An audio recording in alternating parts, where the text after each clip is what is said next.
Hi hello नमस्ते, कसे आहात सगळे? आय होप सगळे मस्त आणि मजेतच असाल. तर मी सारिका पुन्हा एकदा आपल्या नवीन व्हिडिओमध्ये व आपल्या यूट्यूब चॅनलमध्ये तुम्हा सर्वांचे खूप खूप स्वागत करते. तर आजचा व्हिडिओ हा थोडासा म्हणजे इन्फॉर्मेटिव्ह आहे तुमच्यासाठी. तर आपल्या स्वयंपाकघरातील असे कोणते 5 डबे आहेत की जे आपण नेहमी क्लीन केले पाहिजे. तर याबद्दलचा आजचा व्हिडिओ आहे. तर चला मग व्हिडिओला केलेली सुरुवात. तर जर व्हिडिओ आवडला तर व्हिडिओला लाईक आणि चॅनलला सबस्क्राईब नक्की करा. तर ते 4 डबे कोणते होते तर ते मी तुम्हाला सांगते. चहा साखरेचा डबा, मसाल्याचा डबा आणि आपण पिठाचा जो डबा वापरतो ना तो पिठाचा डबा आणि आपली मिठाची जी बरणी असते, बरणी किंवा शक्यतो मीठ तर बरणीतच ठेवतात किंवा प्लॅस्टिकच्या बरणीत किंवा काचेच्या बरणीत, नाही तर मग चिनी मातीच्या बरणीत असंच मीठ ठेवतात. तर हे 5 डबे आहेत जे आपले नेहमी क्लीन आणि व्यवस्थित राहिले पाहिजे. तर चला मग इथं मी सगळं काढून घेतलं आहे डब्बा वगैरे आणि आता सगळं व्यवस्थित क्लीन करून घेते. आणि नेहमी खराब होतात हे डबे, कारण आपल्या दररोज हाताळण्यात येतात. सकाळ संध्याकाळ 2 टाईम स्वयंपाकासाठी आपल्याला लागतात. त्याच्यामुळे सारखं ते डबे हाताळण्यात येतात तर ते खराब पण होतात तसेच. म्हणजे 8 दिवसाला नाही तरी 15 दिवसातून एकदा तरी ते व्यवस्थित असे घासून वगैरे काढलेच पाहिजे. आणि कसं धूळ पण बसती आणि धुळीचं जाऊन द्या, पण आपण स्वयंपाक करतो तर खरकटे वगैरे हात लावते तर हात लागतो, तर मग त्याच्यामुळे थोडंसं खराब पण दिसतं ते. त्याच्यामुळे असं व्यवस्थित 8 किंवा 15 दिवसातून आपण जर व्यवस्थित घासून क्लीन करून ठेवले तर आपल्याला पण अगदी छान वाटतं. म्हणजे व्यवस्थित ते दिसायला पण व्यवस्थित दिसतं आणि आपल्याला पण वापरताना आपण ज्या वस्तू वापरतो त्या बी मग आपल्याला म्हणजे उत्साहाने वापरतो की असं खराब वगैरे दिसत नसल्या की मग वेगळाच ती फिलिंग वेगळीच असते. तर चला मग आता इथं मी माझे डबे वगैरे घासलेत, साखरेचे आणि मिठाची बरणी वगैरे घासून घेतली. त्याच्यानंतर मग जो पिठाचा डब्बा आहे आपला मोठा तर तो पण घासायचा आहे. आणि तेलाचं राहिले ते सांगायचं. तर तेलाची जी आपण लोटी घेतो, लोटी म्हणा किंवा दुसरं काही पण आपण म्हणू शकतो, तर ती पण आपण जी दररोज वापरतो चपात्याला तेल लावण्यासाठी किंवा घेण्यासाठी, तेल वगैरे काही तळलेलं वगैरे काढून ठेवण्यासाठी, ते उरलेलं तेल काढून ठेवण्यासाठी. तर अशा ती लोटी पण जास्त खराब होते. शक्यतो चपात्याला पीठ लावण्यासाठीच घेतो आपण, तेल लावण्यासाठीच घेतो, तर मग त्यावेळेस जास्त खराब होते. तर मला तर 2-3 दिवसातूनच ती घासावं लागते, कारण पीठ वगैरे उडतं त्याच्यावर, तर मग ते दिसायला पण व्यवस्थित दिसत नाही. तर चला मग आता मी पटपट हे सगळं क्लीन करून घेते व्यवस्थित आणि नंतर मग पुसून पण ठेवायचे. तर एवढं सगळं करते आणि नंतर बोलते मग तुमच्याशी.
तर सगळे जे डबे मी आधी घासले होते ना पिठाचे तेलाचं मिठाचं परत चहा साखरेचा डब्बा, तर ते सगळं मी घासून पुसून आहे ना उन्हात नेऊन ठेवलं आहे सुकवायला, तशीच टोपली.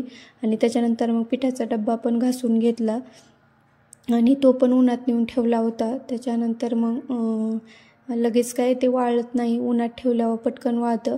तर बऱ्याच वेळाने मग 1-2 तासांनी ते व्यवस्थित मी वाळून दिलं उन्हात. त्याच्यानंतर मग आता म्हटलं भरून ठेवावं लगेच, म्हणजे मसाला वगैरे लागतो संध्याकाळी स्वयंपाकाला लागण म्हणून म्हटलं लगेच भरून पण ठेवावं. मीठ वगैरे सगळंच लागतं. तर हा मसाल्याचा डब्बा आहे ना खूप म्हणजे लग्नातलाच आहे, पण त्याच्या वाट्या आहे ना अशा बदलून आदलून आलेल्या होते. म्हणजे ज्यावेळेस घेतलं ना त्यावेळेस एवढं व्यवस्थित बघून घेतलं नव्हतं. मसाल्याचा डबा आहे तर आहे असं खोलून वगैरे बघितलं नव्हतं. त्याच्यामुळे ह्या अशा वाट्या त्यांनी दिलेल्या आहेत त्याच्यात आणि त्या काय व्यवस्थित बसत नाही, पण आता कशा तरी ॲडजस्ट करावं लागतात त्या. तर चला मग इथं मी तिखट मीठ वगैरे सगळं भरून ठेवलं आहे आणि तिखटाचं आणि जिरे मोहरी आपलं जे असतं ते सगळं भरून ठेवलं. त्याच्यानंतर चहा साखरेचे डबे पण भरून ठेवायचे आणि चहा साखर काय आता सध्या एवढी लागत नाही, त्याच्यामुळे त्या डब्यांना काय एवढा हात लागत नाही. पण ते पण घासून काढले आणि म्हणजे घासल्यावर बघा कसा फरक दिसतो, लगेच चमकतात लगेच भांडी. आणि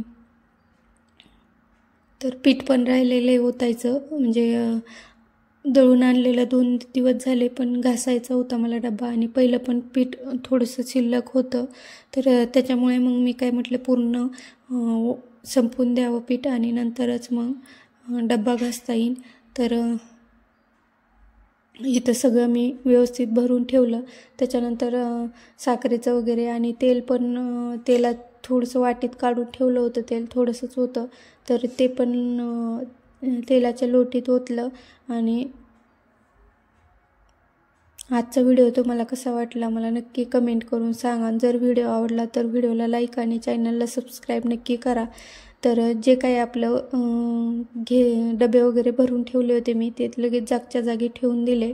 त्याच्यानंतर मसाल्याचा डबा ते आणि मिठाची बरणी वगैरे चहा साखरेचे तेलाची लोटी असं सगळं व्यवस्थित ठेवून दिलं. आणि पिठाचा डबा पण राहिला आहे भरायचा, तर तो पण आता भरते. तर असं पीठ व्यवस्थित मी भरून घेतलं आणि थोडंसं सांडलं पण माझ्याकडून, कारण असं काम घाईघाईत केलं ना तर असं होतं, पण असू द्या चालायचंच. तर चला मग आजच्या व्हिडिओमध्ये एवढंच.